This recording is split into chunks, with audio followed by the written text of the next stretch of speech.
ሰላም ሰላም ክቡራት ተኸታተልቲ መደብ ሄኖክ ትከታተሉ ዘለኹም ሎሚ እውን ብሓድሽ ቪድዮ መፂአኩም ኣለኹ ብላይክ ጀምሩ እቶም ሳብስክራይብ ዘይገበርኩም ድማ ሳብስክራይብ ግበሩ ኢኹም እንታኾንኩም ሳብስክራይብ ዘይትገብሩ ብዙሓት ሰባት እናተኸታተልኩም ሓበሬታ ካበይ ናበይን ሒዘ እናመፀኹኹም ሳብስክራይብ ግበሩ ኮመንት ድማ ርእቶኹም ሃቡ ንዓይ ኣይኮነን ካልኦት ሰባት ኣትዮም ስለ ዝርእይዎ ኣነ ዘይፈልጦ ሓበሬታ እንተሃሎ ኮመንት ፃሓፉ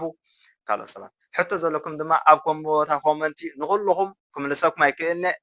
ካልኦት ሰባትን ክምልሱልኩም ስለ ዝኽእሉ ዝኾነ ሕቶ ዘለዎ ኣብ ቦታ ኮመንቲ نخيت نافتنا لو معلت مدب معه. انت طالع اطلع معك الجواز حقك، ما تطلع بصورة من الجواز. اطلع معك الجواز السوداني حتى لو منتهي يا سيدي. الضباط هنا محترمين شديد والله، بس قول له انا ده جوازي وده اثبات شخصيتي وده انا اللي في الجواز. عندك وزكم اجد اسيو نسلسه معلتي تخاتاتلي قفاق انيو اب قبسي انتايو تتنقو كساب ماز دماغ القصل يخل حتى انا لو معلت حيزه مسي زلو እቲ ጠንቁ ብዙሕ እኳ ክኸውን እንተኸኣለ እታ ቀዳመይቲ ግን ካብ 2011 ዝጀመረ ሳውራዊ ናይ ግብፂ ነጥቢ መቐይሮ ተባሂሉ ዝፍለጥ ሓደ ታሪክ እዩ ንዑ ቀፂለ ክነግረኩም እየ ካልኣይ እውን ኣብዚ ኣርደሌዋ ክልተ ኣዝዩ ዝሕዝን ፍፃሜታት ተፈፂሙ ስለ ዝቐነየ ኣዝዩ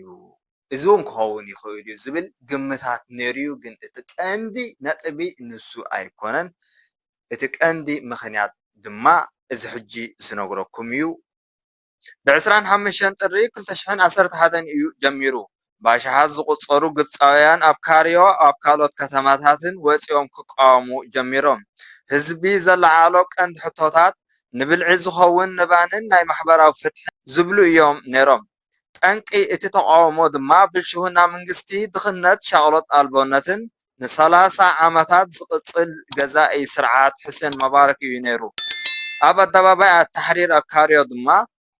እቲ ቀንዲ ማእከል ኣስታት ን18 ምዕልታት ዝኸውን ብሚልዮናት ዝቁፀሩ ህዝቢ ተኣኪቦም ክቃወሙ ጀሚሮም ውፅኢት ናቱ ድማ ድሕሪ 18 ምዕልቲ ዝቐፀለ ብርቱዕ ተቃውሞ ግጭትን ብ11 ለካቲት 2011 ፕረዚደንት ሕሰን መባረክ ካብ ስልጣኑ ወሪዱ እዚ ላዕለዋይ ቤት ምኽሪ ዕጡቃት ሓይልታት ድማ ተመሓላሊፉ እዚ ክሳብ ሕጂ ዘሎ ስልጣን ድማ ናብዚ ሕጂ ዘሎ ቅርፂ ክሕዝ ክኢሉ እዚ ድማ ንግብፂ ሓድሽ ለውጢ ናይ ፖለቲካ ሓድሽ ኣመሓዳድራ ሓድሽ ሂወትን ድማ ተባሂሉ ይበዓል እዩ እምበኣር ከስ ነዚ ንምዝካር ኩሉ ግዜ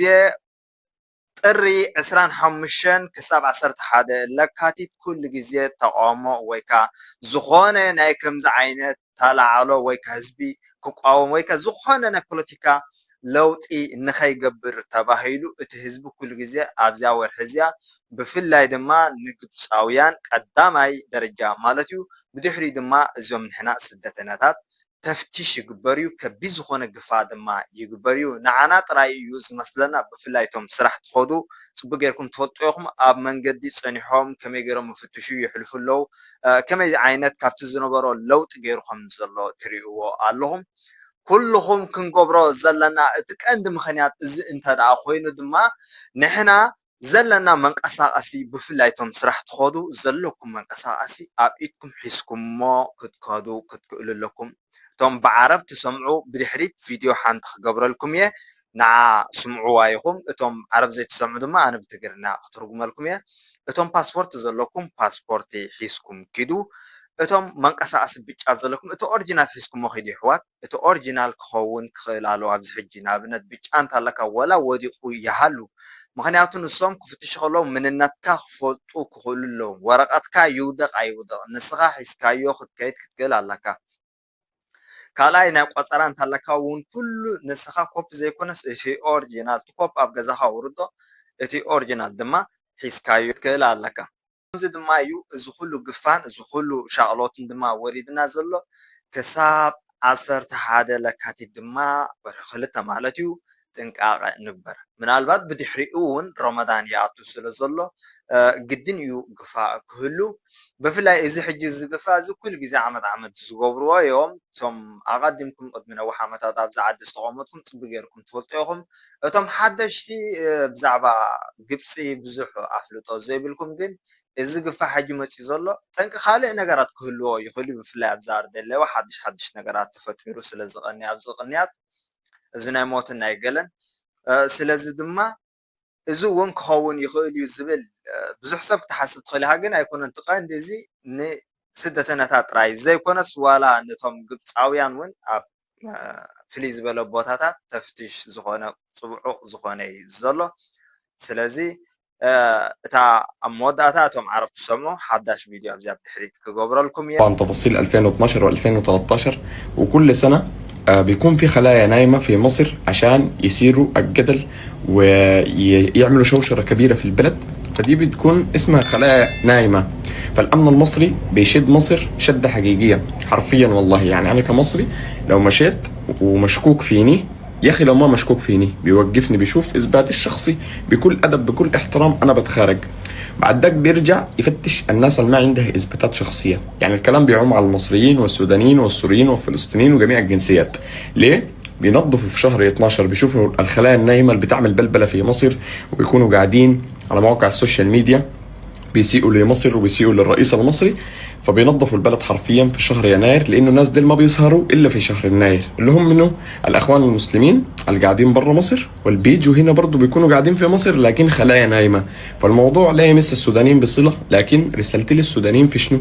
انت طالع اطلع معك الجواز حقك ما تطلع بصوره من الجواز اطلع معك الجواز السوداني حتى لو منتهي يا سيدي الضباط هنا محترمين شديد والله بس قول له انا ده جوازي وده اثبات شخصيتي وده انا اللي في الجواز عندك البطاقة الصفراء اطلع برضو وريها للضابط هيكون متفهم معاك جدا جدا لكن ما تطلع له بدون اثبات شخصية ما هيخليك وهيزوكك معاه لانه انت كده مشكوك فيك مشكوك في امرك انت واقف قدامي لا بعرفك منو لا بعرف اسمك منو الرقم القومي حقك شنو انت ممكن تتكلم سوداني لكن هو ما هيعرف انه انت سوداني ما عندك اثبات شخصية فهمت فرسالتي دي كل السودانيين اي زول قاعد في مصر اعمل حسابك ربنا يحفظك ما خلصت اجراءاتك ما طلعت البطاقة الصفراء ما عندك الجواز السفر منتهي وخايف تطلع اقعد في البيت خلي بس شهر يناير ده يمرق 25 يناير دي تمرق وبعد شهر يناير اطلع واعمل اللي انت داير تعمله والله اوراقك سليمه امورك ظابطه اطلع الكلام ده بالمناسبه على المصريين قبل السودانيين وقبل الجنسيات الاخرى الموضوع ما حقاره ولا استغلال ولا ضغط نفسي الموضوع انه شهر يناير حرفيا شهر صعب والمصريين فقدوا فيه ناس كثيره الله اكبر الله اعظم ناس كثيره وشهداء كثيره ربنا ኣብ መወዳእታ ዝተኸታተልኩምኒ ኣዝየ ከመስግነኩም ይፈቱ እዚ ሓበሬታ ኣገዳሲ እዩ ኩሉ ሰብ እውን ክሰምዖ ክኽእል ኣሎ ምክንያቱ ብዙሓት ሰባት እዮም ተገፊፎም ዘለው ኤርትራውያን ይኹኑ ወላ ካልኦት ይኹኑ ስለዚ እቶም መንቀሳቐሲ ዘይብልና ካብ ገዛ እንተዛ ዘይወፂና ተመራፂ ኮይኑ ይረኽባ ኣነ ክሳብ ብሓድሽ ቪድዮ ንመጻእኩ ድማ ሰላም ምሳኹም ይኹን